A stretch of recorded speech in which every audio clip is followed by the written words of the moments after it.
the guest of honor, a solo date at home. Maya woke on February 14th to the particular kind of silence that only exists in a city apartment on a weekend morning. Not true silence, there was the distant hum of traffic, the muffled footsteps of the upstairs neighbor, the rhythmic drip of her kitchen faucet that she kept meaning to fix, but silence nonetheless. The kind that wraps around you like a blanket, asking nothing, offering space. She lay still for a moment, eyes closed, feeling the weight of her duvet, the coolness of the cotton pillowcase against her cheek. Somewhere near her feet, Bixby was already awake, his purr a low, steady vibration that she could feel more than hear. He had a talent for waking precisely 5 minutes before she did, as if he had an internal alarm calibrated to her circadian rhythm. When she finally opened her eyes, the first thing she saw was the pale winter light filtering through her linen curtains. It was the kind of light that felt thin, watery, as if the sun itself was still half asleep. She reached for her phone on the knit-stand, an automatic gesture, one she barely registered anymore, and the screen lit up with notifications. Valentine's Day, the internet reminded her. Heart emojis and bouquet photos and restaurant reservation confirmations flooded her feed. Couples holding hands, elaborate proposals, flower arrangements that cost more than her monthly grocery budget. She scrolled for perhaps 30 seconds before something inside her, some quiet, insistent voice, said, "Enough." Maya set the phone face down on the knit-stand.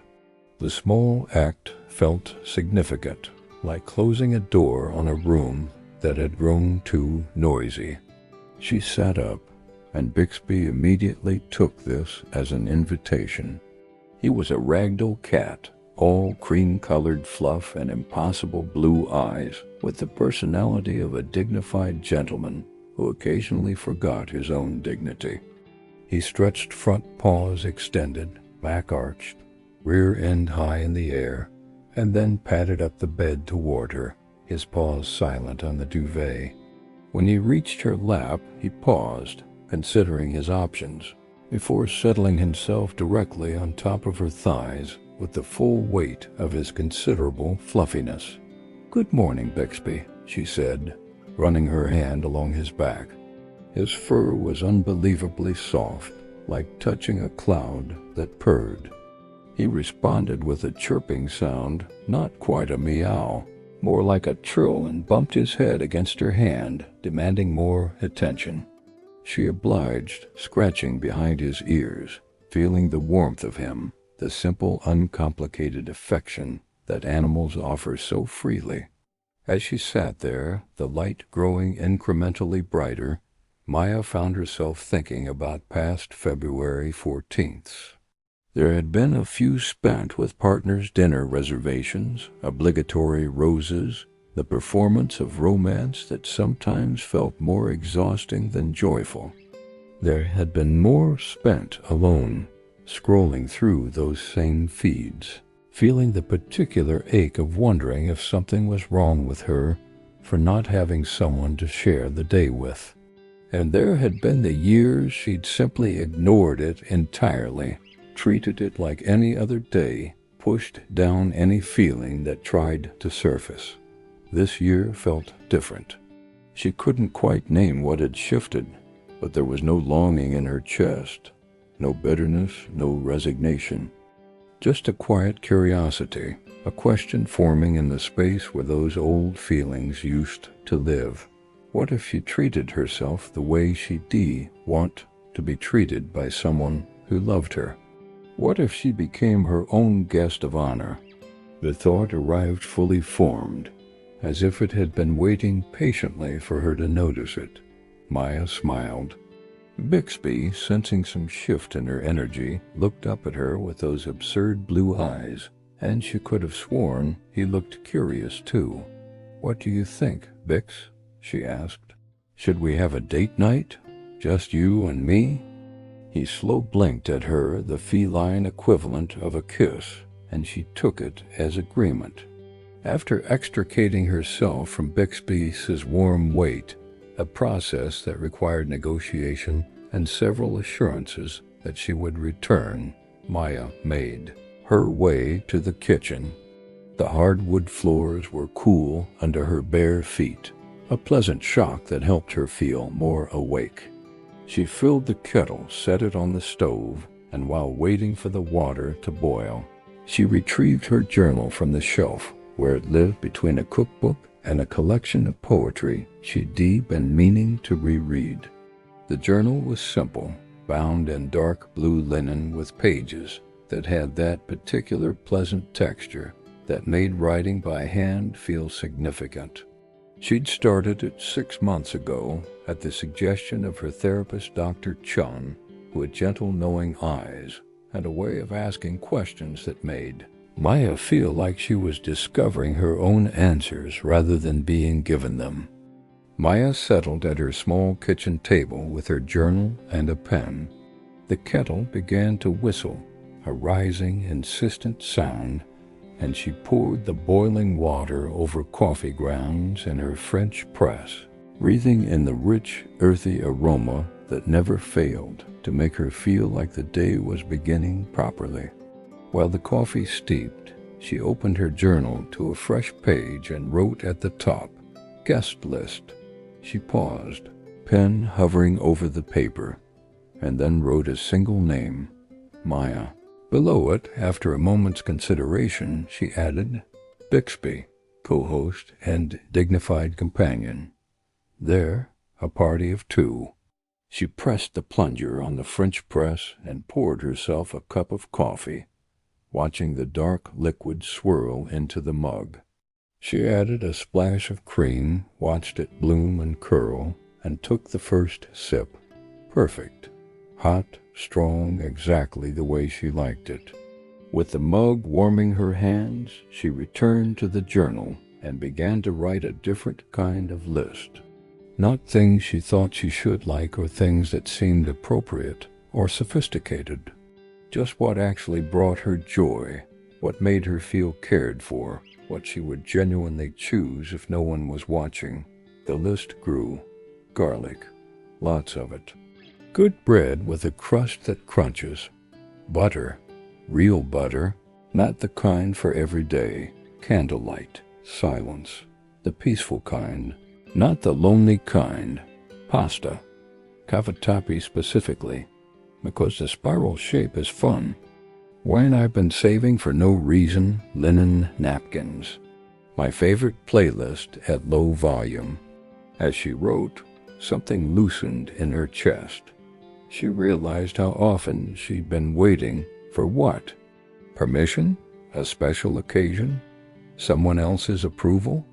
When had she decided that the good olive oil, the cloth napkins, the fancy candles were only for other people? When had she internalized the idea that she needed to earn these small pleasures, that she wasn't enough of a reason on her own? The scratch of pen on paper was soothing, rhythmic. Bixby appeared in the doorway, assessed the situation, and determined that her lap was once again the best seat in the house. He jumped up with surprising grace for such a fluffy creature and settled himself in a perfect loaf position, his front paws tucked beneath his chest, his purr resuming its steady rumble. "You know what, Bix?" Maya said, running her free hand along his back while she sipped her coffee with the other. "I think we're going to have a proper date tonight, you and me." The works. Bixby's purr intensified. She chose to interpret this as enthusiasm. She thought about her therapist's question from a few months ago, during a session where she'd been talking about how much energy she put into taking care of others, her friends, her family, even colleagues at work. Dr. Chun had leaned forward slightly and asked, "What would it look like to treat yourself with the same care you offer everyone else?" Maya had laughed it off at the time, "I do take care of myself," she'd said. "I eat. I sleep. I shower regularly." Dr. Chun had smiled that patient smile. "That's basic maintenance," she'd said. "I'm talking about care, tenderness, the kind of attention you'd give someone you loved." Maya hadn't had an answer then. But now, sitting in her kitchen with her cat on her lap and her coffee growing slightly cooler, she thought maybe she was beginning to understand. Care wasn't just about meeting needs.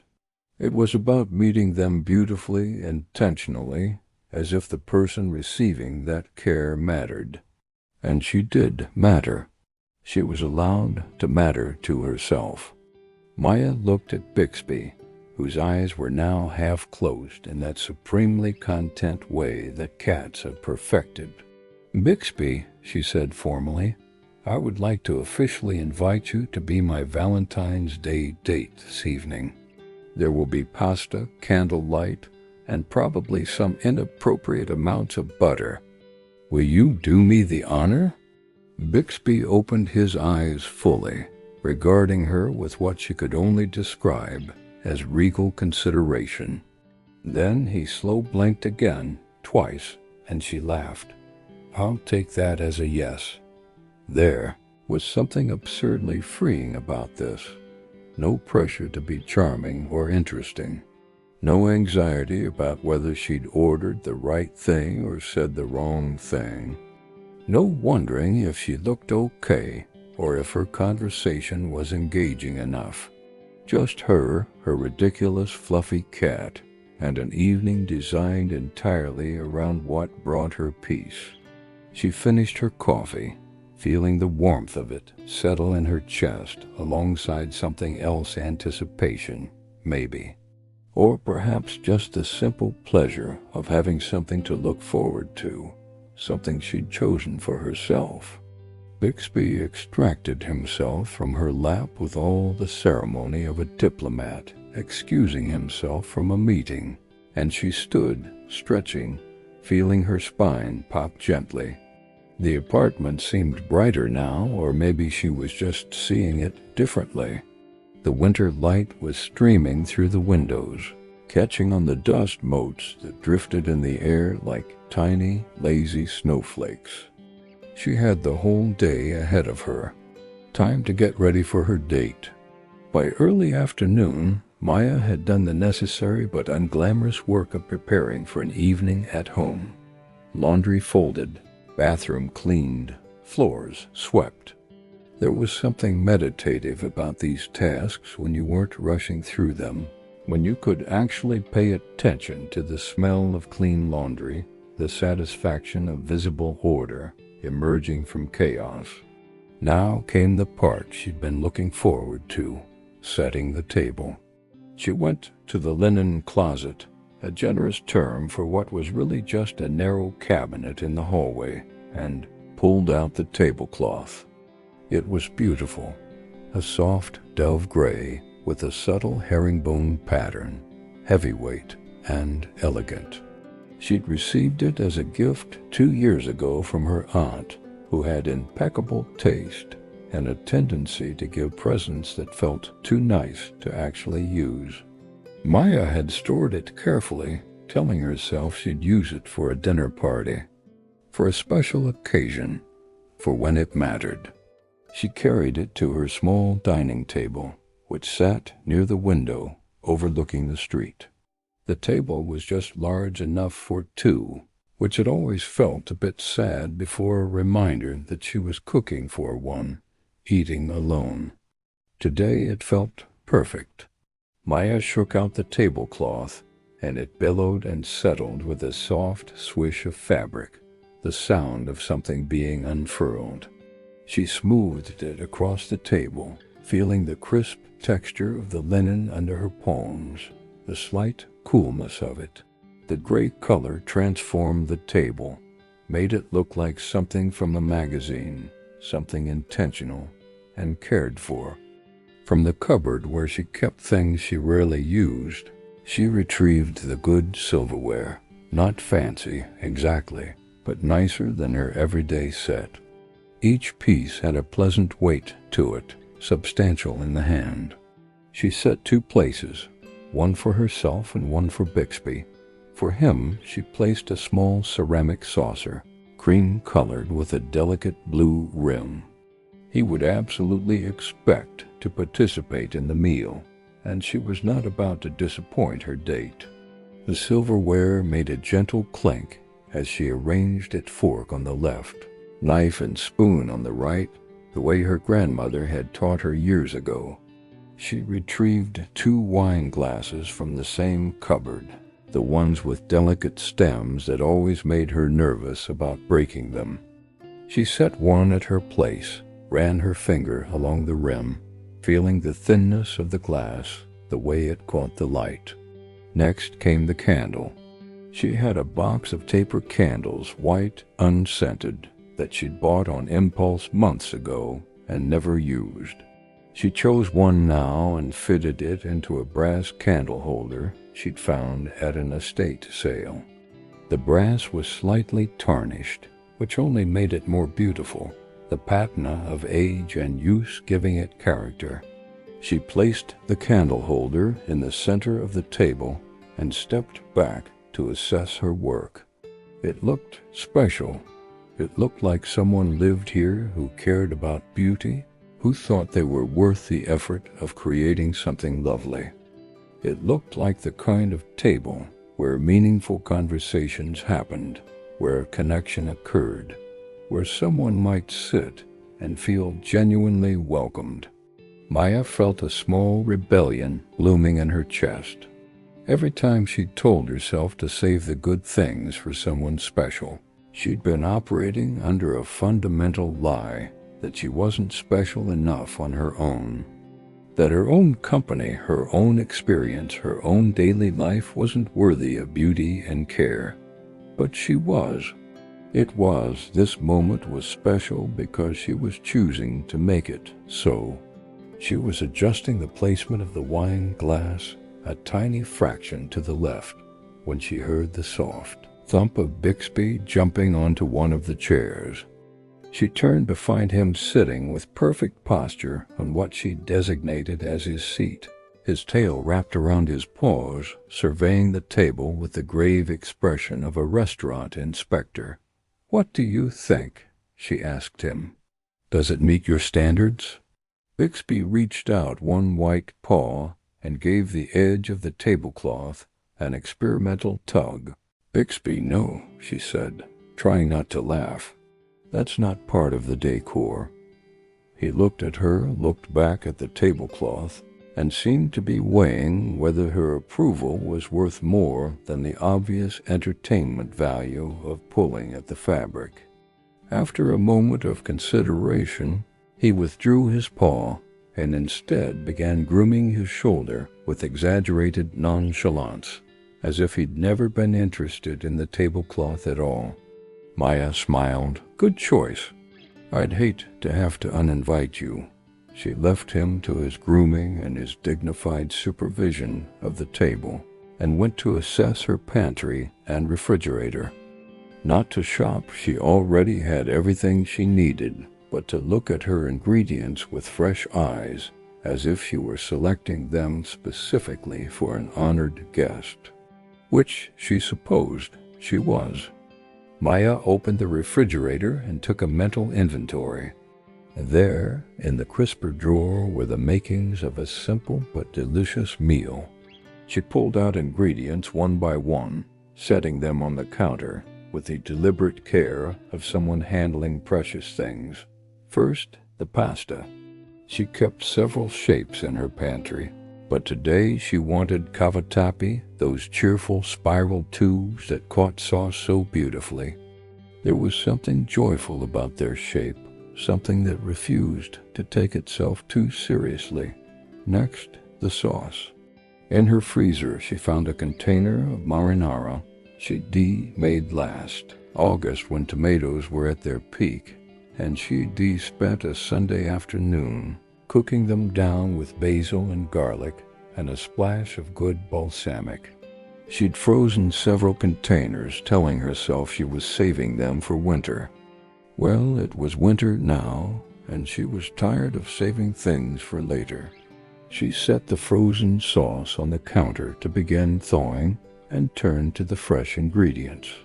Garlic, she had a whole bulb, papery and perfect, the cloves fat and promising. A lemon, its skin bright yellow and dimpled, heavy with juice. A block of real Parmesan cheese, the kind you had to grate yourself. Fresh basil from the small pot on her windowsill, somehow still thriving despite her inconsistent watering schedule. Butter, real butter, cultured and European, the expensive kind that came in silver foil and tasted like pure cream.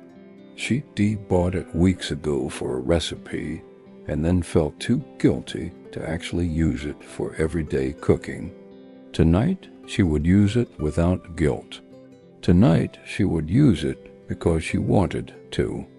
In the bread box, she found yesterday's baguette from the bakery down the street. It had that perfect day-old texture that would toast beautifully crusty exterior, tender interior, ideal for soaking up garlicky olive oil and sauce. And finally, the wine. In the small rack on her counter, there was a bottle she'd been saving. Not expensive, exactly, but nicer than what she usually bought. A friend had recommended it months ago, and Maya had purchased it, thinking she'd open it when she had company. It had been sitting there so long she'd almost forgotten about it. She picked up the bottle now, feeling its weight, reading the label even though she'd read it a dozen times before. Italian, a blend of grapes she couldn't pronounce. The label promised notes of cherry and spice. Tonight she would open it, for herself, for this moment, for the simple, revolutionary act of deciding she was worth it. As she arranged the ingredients on the counter, she thought about something Dr. Chun had said in their last session. They'd been talking about self-care, and Maya had confessed that she found the phrase a bit silly, overused, commodified. What's it supposed to mean anymore? She'd asked. Bubble baths and face masks? Dr. Chun had considered this. What if, she'd said slowly, we thought about self-care less as pampering and more as tending? The way you'd tend a garden. Not indulgence, but cultivation, attention, the regular work of helping something grow. Maya looked at her ingredients, the garlic, the cheese, the good butter, and thought maybe she understood. This wasn't indulgence. This was tending. This was the work of helping herself grow into someone who knew her own worth, who could sit down to a meal alone and feel not lonely but whole. From his perch on the dining chair, Bixby meowed a short, demanding sound. She glanced over to find him staring at her with intense focus, as if his will alone could make her produce treats. Patience, she told him. Good things come to those who wait. He meowed again, less patiently this time. Fine, but just one. She retrieved a treat from the jar on the counter and brought it to him. He accepted it with the gravity of a king receiving tribute, crunched it precisely 3 times, and then resumed his dignified surveillance of the table. Maya checked the time. Early evening was still a few hours away. Perfect. She had time to prepare slowly, to make the process itself a pleasure rather than a rush. She put on music, a playlist she'd made months ago of songs that felt like warm light and quiet contentment. Nora Jones, Gregory Alan Isakov, Iron and Wine, the kind of music that didn't demand attention but created a gentle atmosphere, like good lighting. As the first notes drifted through the apartment, Maya took a breath and smiled. Her date night was about to begin. When the light outside began to shift toward evening, that particular quality of winter, twilight where everything looks slightly blue, Maya started cooking. She began with the bread. From her knife drawer, she selected her favorite chef's knife, the one that had belonged to her mother and was perfectly balanced, perfectly sharp. She retrieved the baguette and set it on her wooden cutting board, feeling the weight of the knife in her hand, the solidity of the board beneath. The first cut produced that satisfying thump as the blade met the board. Thump, another slice. Thump. The rhythm was soothing, meditative. Thump, thump, thump. Each slice fell away from the loaf, exposing the tender, airy interior, the crust crackling slightly under the knife's pressure. She cut the bread on a bias, making long diagonal pieces that would have plenty of surface area for olive oil and garlic. The sound filled the kitchen thump, thump, like a slow heartbeat, like the sound of someone engaged in purposeful work. Maya found herself matching her breathing to the rhythm of the knife. Cut, breathe, cut, breathe.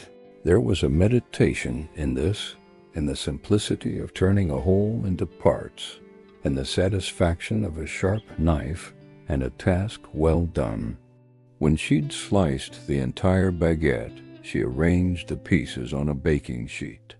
From her cupboard she retrieved her good olive oil, the expensive bottle, first cold-pressed, the kind that was too precious for everyday salads. She drizzled it generously over the bread, watching the golden-green liquid pool in the bread's tiny air pockets, saturating it with richness. She turned the oven to broil and slid the baking sheet inside. Almost immediately, the scent of toasting bread began to fill the kitchen, nutty, warm, fundamentally comforting in a way that made her understand why people had been baking bread for thousands of years. While the bread toasted, Maya turned her attention to the garlic. She separated several cloves from the bulb, feeling the papery skin crackle under her fingers. One by one, she smashed them gently with the flat of her knife, a technique her mother had taught her that made peeling them effortless. The skins slipped away easily, revealing the ivory cloves beneath, already releasing their sharp, clean scent. She minced the garlic finely, the knife moving quickly now, the cloves transforming into tiny, fragrant pieces. The smell intensified, bright and almost spicy, making her mouth water.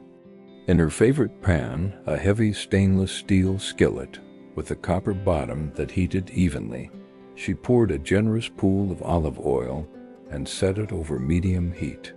She watched the oil, waiting for that moment when it just began to shimmer, when it was hot but not smoking. Then she added the garlic.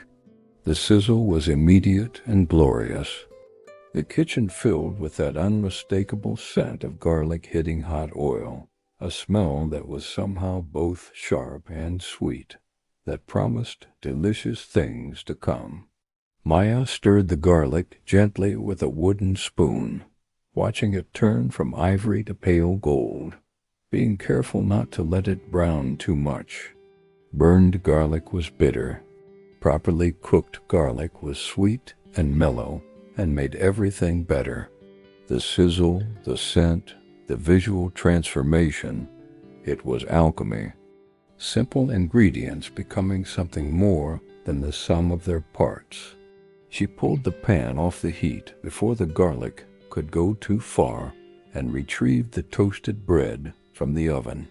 The slices were perfect golden brown, crispy at the edges, still tender in the middle. She transferred them to a wooden board and drizzled the garlic-infused oil over them while they were still hot, watching the bread absorb the flavored oil. On impulse, she took one slice and bit into it. The crunch of the crust gave way to tender interior, and her mouth filled with a taste of good bread, good oil, garlic, salt. It was simple and perfect, and she made a small sound of satisfaction that made Bixby's ears swivel in her direction from his post at the table.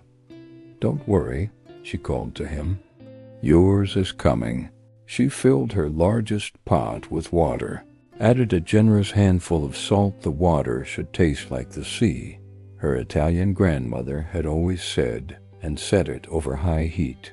While waiting for it to boil, she worked on the sauce. The frozen marinara had thawed enough to slide out of its container. She transferred it to a saucepan, added a splash of white wine from the bottle she was saving for dinner, and set it over low heat to warm gently. As it began to heat, releasing steam and the scent of summer tomatoes, she zested the lemon directly into the sauce, the tiny bits of yellow peel falling like confetti, adding brightness. The pasta water came to a rolling boil, a sound like distant thunder, and she added the cavatappi. The spirals tumbled into the water, and she stirred them gently, watching them soften and begin their dance in the roiling water. She set a timer 11 minutes, just shy of al dente. While the pasta cooked, she grated Parmesan cheese, the block releasing its nutty, salty scent as it fell into fine shreds. She pulled several basil leaves from her windowsill plant, washed them gently, patted them dry. Their scent was peppery and sweet, like summer captured in green. Everything was coming together. The pasta bubbled. The sauce simmered, filling the kitchen with the smell of tomatoes and wine and lemon. The garlic bread rested on its board, still faintly steaming. The cheese sat in a small pile. The basil leaves waited to be torn. Maya stirred the pasta, watching the spirals tumble in the boiling water, and felt something she couldn't quite name. Contentment, maybe. Or perhaps just the simple, profound pleasure of being present in this moment, of engaging fully with the process, rather than rushing through it to get to some future point. The timer chimed. She tested a piece of pasta perfect, just the right amount of resistance. She drained it, reserving a cup of the starchy pasta water, and then did something her grandmother had taught her. She didn't rinse it. Instead, she added it directly to the pan of sauce while both were still hot. She stirred the pasta and sauce together, the cavatappi spirals catching the marinara in their curves. She added a knob of the good butter, a generous one, because why not, and stirred until it melted and made the sauce glossy.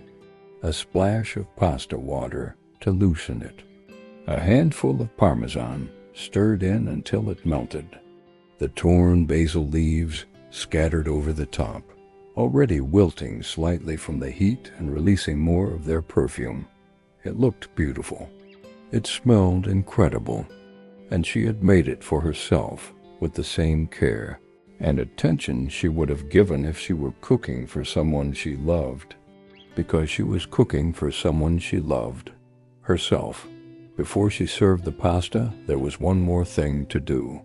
Maya retrieved the box of matches from the drawer, long wooden matches that gave you time to light a candle properly, and carried them to the dining table where Bixby still sat in patient, dignified attendance. She picked up the matchbox and slid it open. The matches were lined up like soldiers, their red tips all facing the same direction. She withdrew one, closed the box, and struck the match against the side, the scratch of match against striker. The sudden sulfur smell, sharp and brief, and then the flame small at first, then growing, warm and golden, alive in her hand. Maya touched the flame to the wick of the taper candle. For a moment, nothing happened, and then the wick caught, a tiny point of light that grew into a steady flame. She shook out the match and set it on the saucer she left nearby for exactly this purpose, watching the thin trail of smoke rise and dissipate. The candle flickered once, twice, then settled into a steady burn. The light it cast was warm, honeyed, softer than any electric light could ever be. It made the whole table look different, intimate, sacred almost. The gray tablecloth seemed to glow. The silverware caught the light and threw it back in gentle glints. Even Bixby, still sitting on his chair, looked more dignified in candlelight, his cream-colored fur taking on a golden tone. Maya stood back and looked at what she'd created. The table, set beautifully with linen and good silverware, and a single candle. The kitchen behind her, warm and fragrant with the smells of good food. The music still playing softly, an acoustic guitar, and a voice that felt like honey and smoke.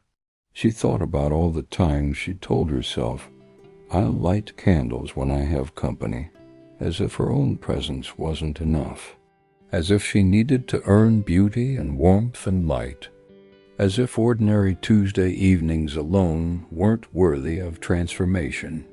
But every moment was worth making beautiful. Every meal was worth sitting down for.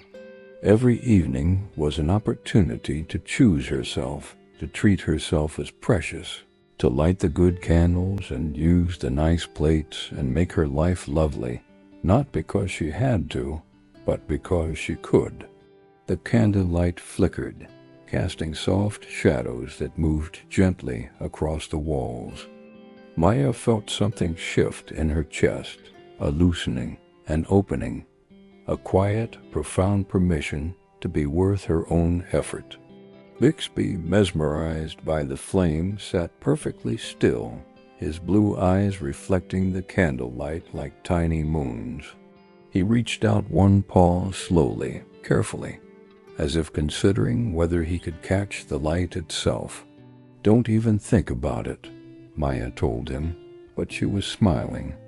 He withdrew his paw and looked at her with an expression of complete innocence, as if he'd never considered such a thing. "Right," she said. "Let's eat." Maya plated the pasta with the kind of care she usually reserved for serving guests. She chose her favorite bowl, deep, wide, the color of cream with a subtle blue glaze at the rim.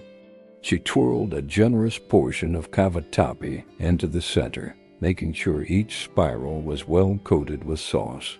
She spooned extra marinara around the edges, a final shower of parmesan over the top, a torn basil leaf placed just so, a light drizzle of her best olive oil, because at this point, why not?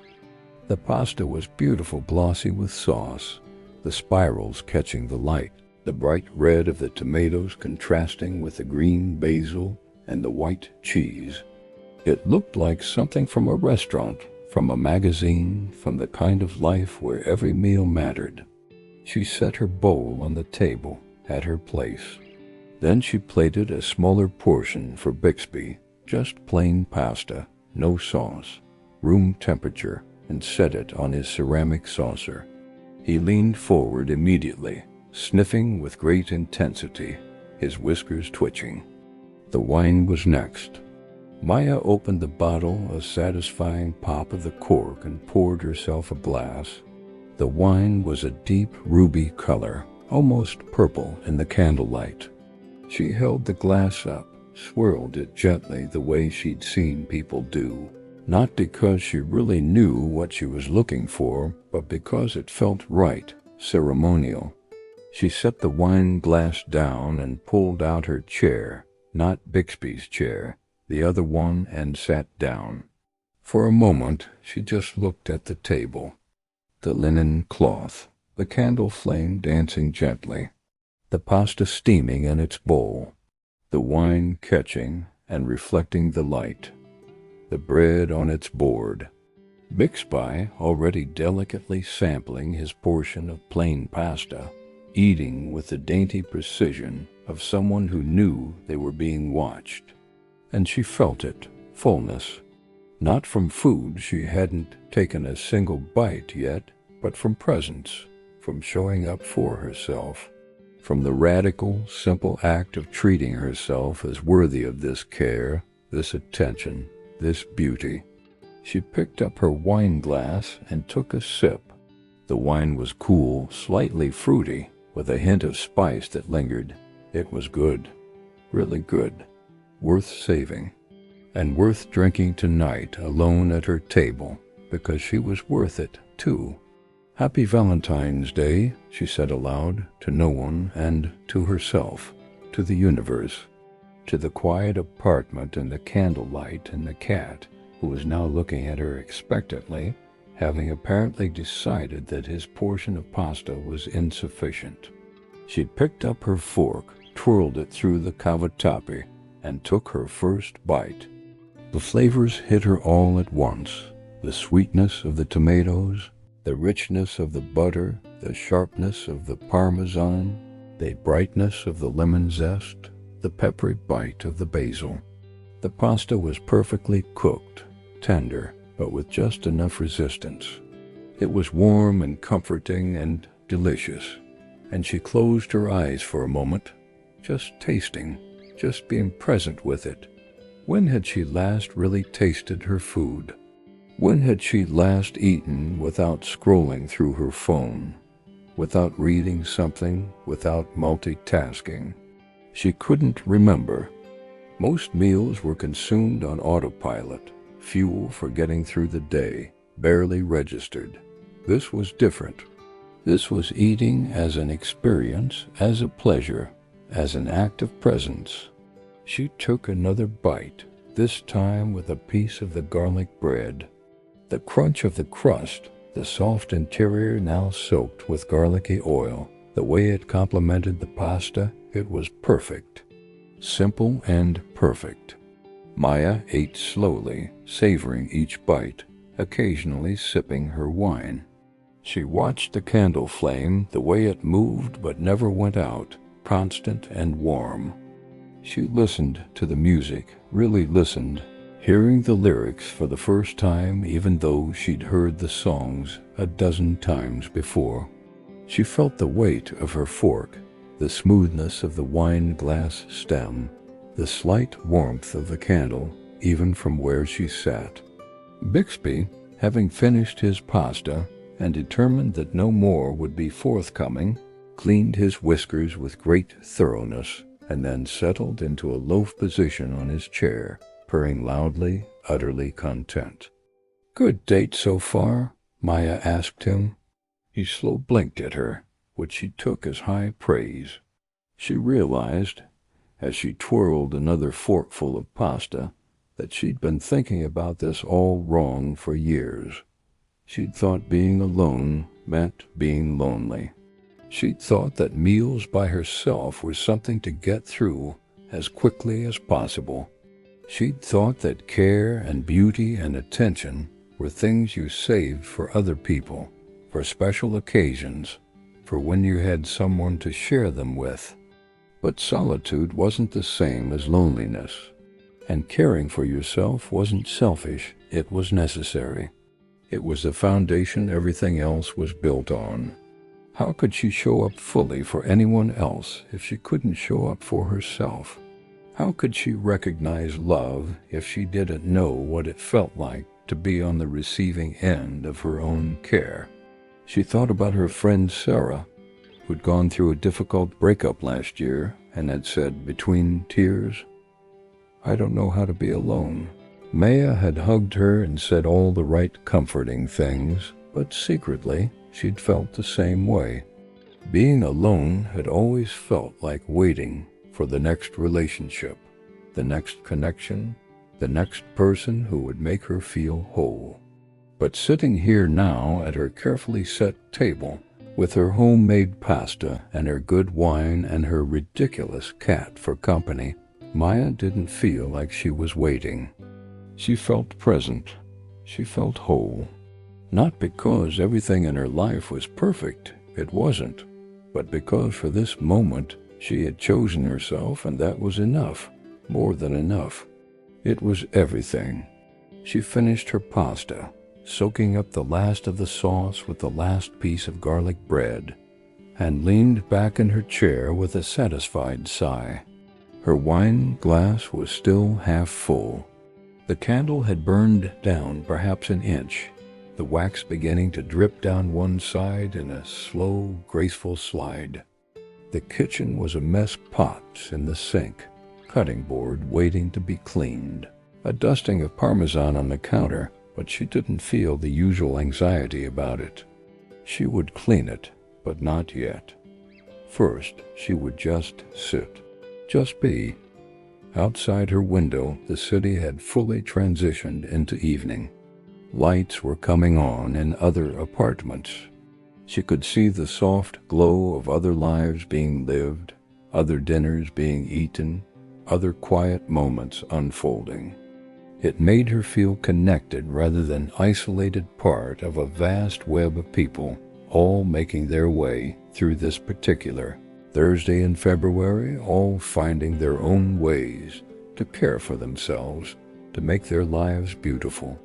Bixby yawned, showing all his tiny teeth, and then stretched, front legs extended, rear end in the air. He hopped down from his chair and padded over to Maya, rubbing against her legs, his purr a constant rumble. She reached down and scratched behind his ears. "Thank you for being my date," she said softly. He chirped that funny little trill he made when he was especially pleased, and bumped his head against her hand. Maya smiled. Tonight she had chosen herself, and it had been perfect.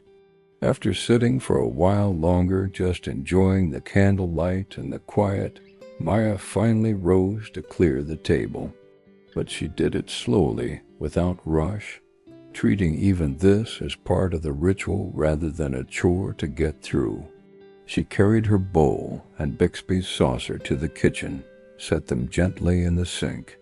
She ran warm water, added soap, and began to wash each dish by hand rather than loading the dishwasher. There was something satisfying about this, the warm water on her hands, the slick feel of soap bubbles, the transformation from dirty to clean, the gentle clink of dishes being set in the drying rack, the pasta pot, the saucepan, the skillet that had held the garlic. She washed each one with attention, rinsed it, set it aside. She wiped down the counter, feeling the smooth coolness of the stone beneath the cloth.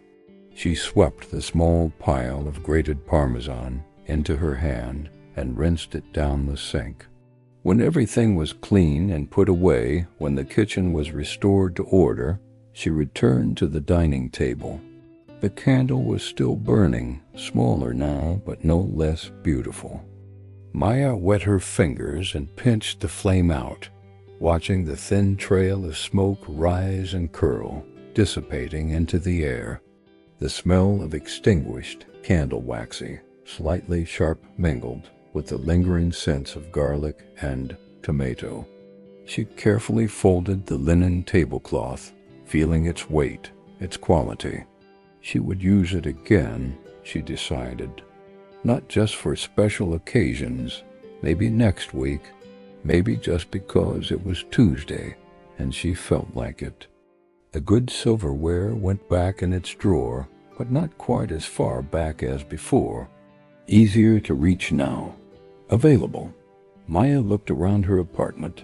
The clean kitchen, the table, the soft light from the lamp in the corner. Everything was quiet, peaceful, in order. And she felt the same way inside, quiet, peaceful, in order. She thought about how she would carry this forward. Not just the meal, not just the nice table setting, but the underlying principle, that she was worth her own care, that she didn't need to wait for permission or for someone else or for a special occasion, that any moment could be made special by choosing to treat it and herself as worthy of attention.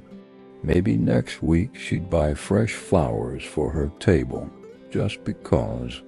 Maybe she'd take herself to that museum she'd been wanting to visit.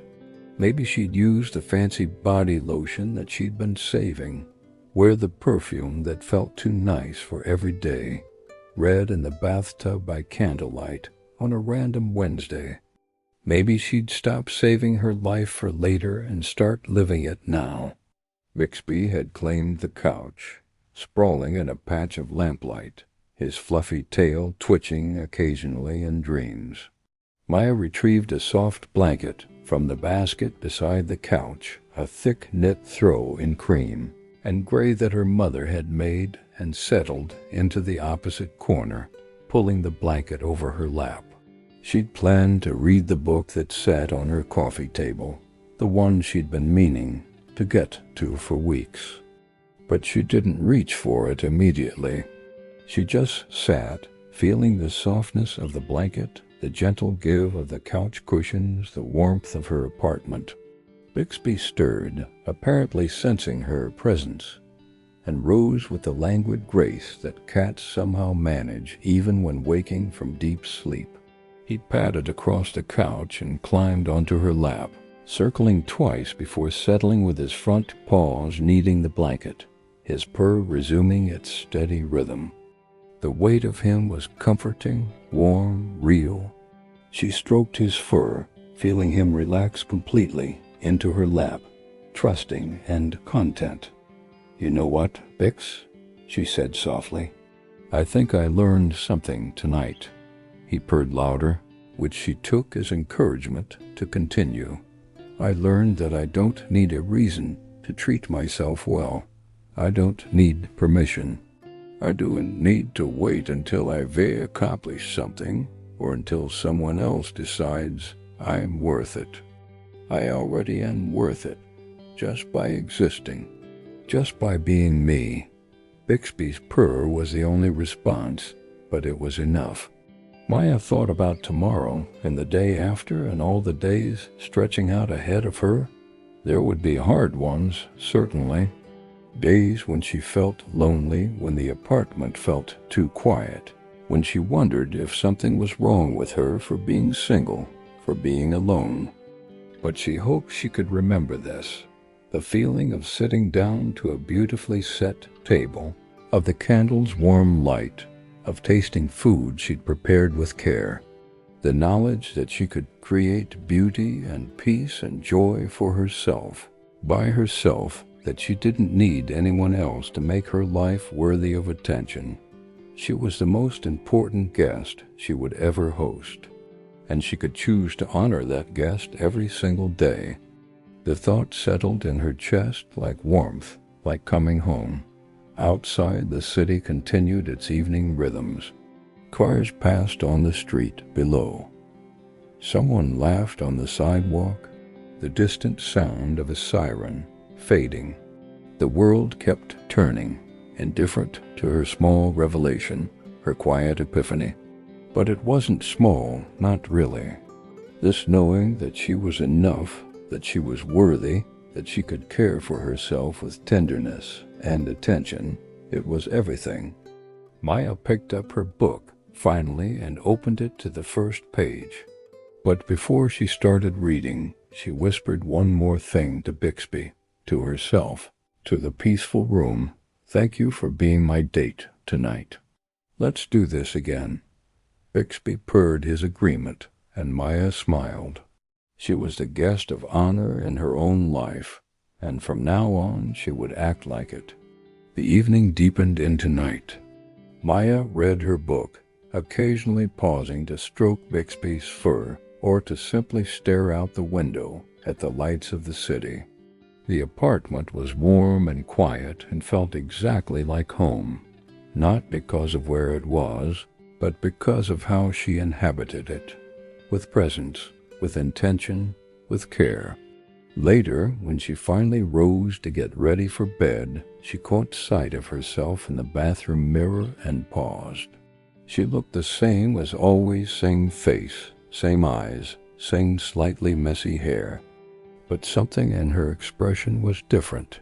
Softer, maybe, or perhaps just more settled, more at peace.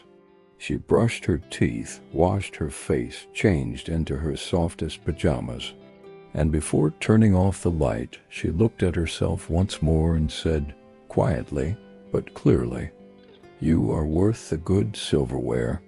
You are worth the candles. You are worth showing up for." The woman in the mirror smiled back. In the bedroom, Bixby was already claiming his spot on the bed right in the center, naturally with no regard for the fact that there were 2 whole pillows, and he chose instead to sprawl across both. Maya gently moved him just enough to slide under the covers, and he immediately repositioned himself in the curve of her body, purring, warm and solid and real. She turned off the lamp.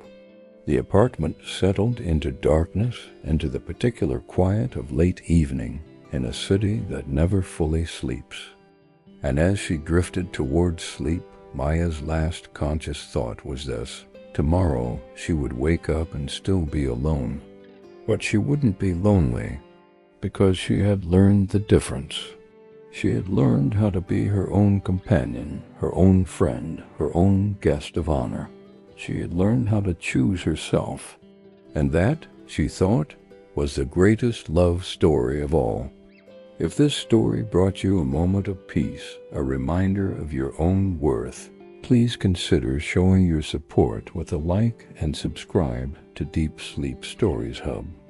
May you always remember, you are the guest of honor in your own life.